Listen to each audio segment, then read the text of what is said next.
Hello, everyone, and a very warm welcome back to All in English. We are so happy you're here with us today. We really are. Thank you for joining us. I'm Emma. And I'm Andrew. And if you're looking to understand real English, feel more confident, and learn new expressions without always translating, then you are definitely in the right place. We promise you, sticking with us today will be worth it. You're going to learn a lot. Absolutely. Andrew, let me ask you a question. And to all our listeners out there, think about this too.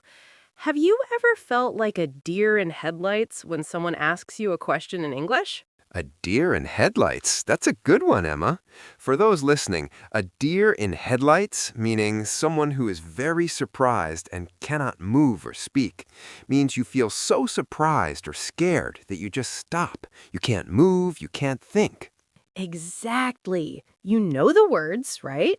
You've studied, you've practiced, but then suddenly your mind just goes blank, completely empty. You just freeze and you think, why can't I speak? I know this. Yes, that feeling of your brain just locking up. It's like you have all the keys, but the door just won't open. It's a very common problem, and it's exactly what we're talking about today. Why you freeze when speaking English and how to fix it. We've all been there, trust me. It's a very human thing. Today, we're going to talk about why this happens and give you some simple, real ways to stop it. We'll help you understand why your brain sometimes blocks, especially when you feel a little nervous, and how you can start speaking with more confidence and less fear. This is perfect if you want to stop being afraid to speak English, if you want to sound more natural, understand conversations better, and really build your confidence. So, let's dive in. So, Andrew, let's start with the big question. Why do we freeze? What's going on in our brains? That's a great place to start, Emma. Imagine your brain has two main parts for language. One part stores all the words, the grammar, the rules. It's like a big library.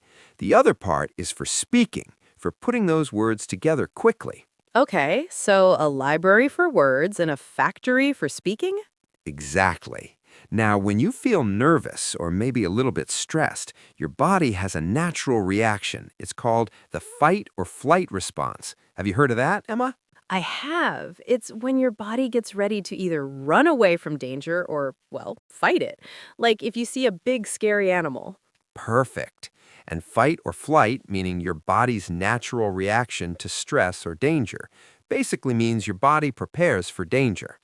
When this happens, your brain sends more energy to parts of your brain that are about survival, like making your heart beat faster or making you breathe more quickly. So it's not focused on finding English words, it's focused on staying safe. Precisely.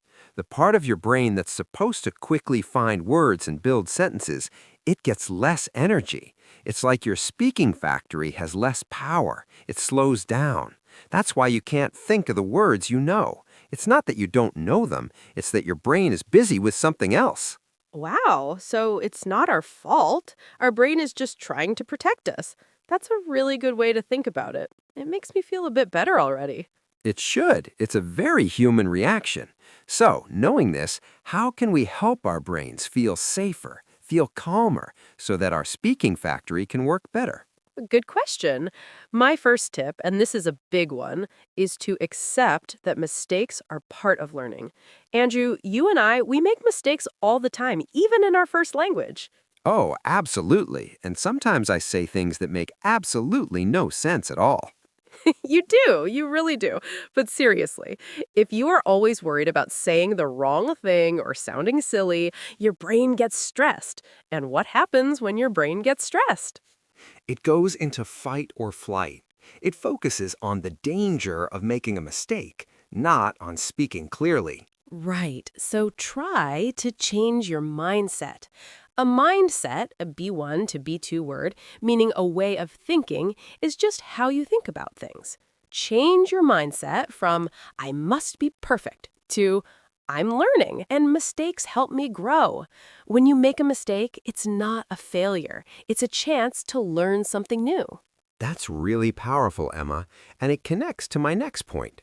Focus on communication, not perfection. What is the real goal when you speak English? Is it to use perfect grammar, or is it to make the other person understand you? To make them understand you, of course. Exactly. Imagine you're trying to tell a friend about your day. Even if you use simple words or make a small grammar mistake, if your friend understands you, you've succeeded. The goal is to share your ideas, to connect with someone. If you keep this in mind, the pressure to be perfect goes down and your brain can relax a bit. That makes so much sense. It's about getting your message across. My next tip is to start small and build up. Don't feel like you need to give a long speech right away. Start with simple sentences. Like, hi, how are you today? Or what time is it? Yes, little things. Practice asking for directions or ordering food. These are small steps, but each time you do it successfully, your confidence grows. It's like building a wall, brick by brick. You don't try to build the whole wall at once. You put one brick, then another, then another. That's a great example. And speaking of building, another important thing is to listen actively. Sometimes, when we're afraid to speak, we're also not truly listening. We're busy in our heads thinking about what we are going to say next or worrying about our own English. Oh, I do that sometimes. I'm planning my sentence instead of listening to the other person's sentence. It's very common, but if you listen carefully, you'll hear how native speakers use words, how they connect ideas. It also shows the other person you are interested, which makes them feel good, and that can help you feel more relaxed. It creates a more natural conversation. Actively, B1 to B2 word, means you are really paying attention to what the other person says. That's a really good point. It's about being present in the moment. And this brings me to my next tip, which is use phrases, not just single words. Instead of just learning hello, learn hello, how are you doing today? Ah, chunks of language. We talk about this a lot on the channel. Chunks, B1 to B2 word, means small groups of words that often go together. Yes, when you learn a phrase, your brain doesn't have to work as hard to put separate words together. It's already a complete idea. This helps you speak more naturally and faster because you're using ready-made parts. For example, instead of thinking, I want to eat some food, you might just think, I'm hungry. Let's get some food. That's a brilliant way to put it. And my next suggestion is to embrace silence. It's okay to pause. You don't have to fill every second with words. In real conversations, people pause all the time. They do. Sometimes to think, sometimes to just let the other person catch up. Exactly. If you need a moment to think of a word, it's okay to take a short pause.